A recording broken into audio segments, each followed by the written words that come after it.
إسرائيل وأنا من المسلمين. قالوا ألانا وقد عصيت قبل وكنت من المفسدين. اليوم ننجيك ببدنك لتكون لمن خلفك آية وإن كثيرا من الناس عن آياتنا لا يؤمنون.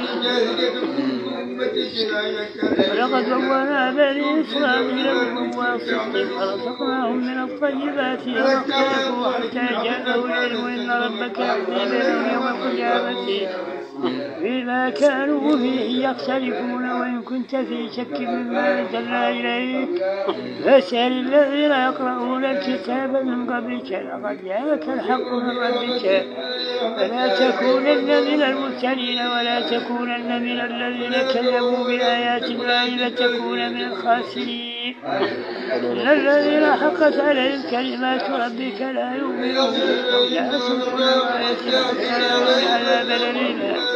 فلولا كانت قرية آمنت فنفعها إيمانها إلا قوم يونس لما آمنوا كشفنا عنهم عذاب الخزي في الحياة الدنيا ومتعناهم إلى حين.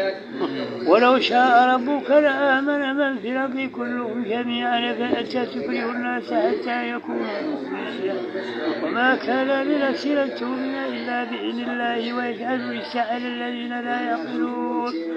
قلوبهم ماذا في السماوات والأرض وما تغني الآيات والنذر عن قوم لا يؤمنون. قل هل ينتظرون إلا مثل أيام الذين خلوا من قبلكم قل فانتظروا إني معكم من المنتظرين ثم ننجي رسلنا والذين آمنوا كذلك حقا علينا أن ننجي المؤمنين.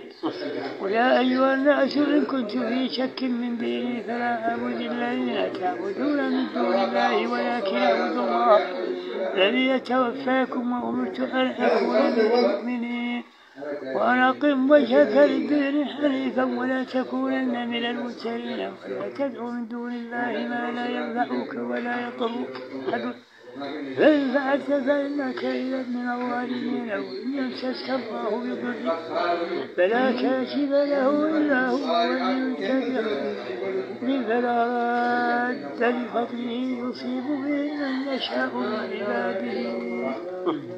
صدق الله وصدق الله العظيم.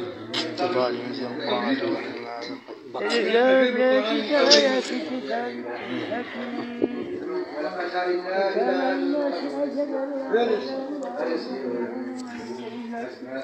الكتاب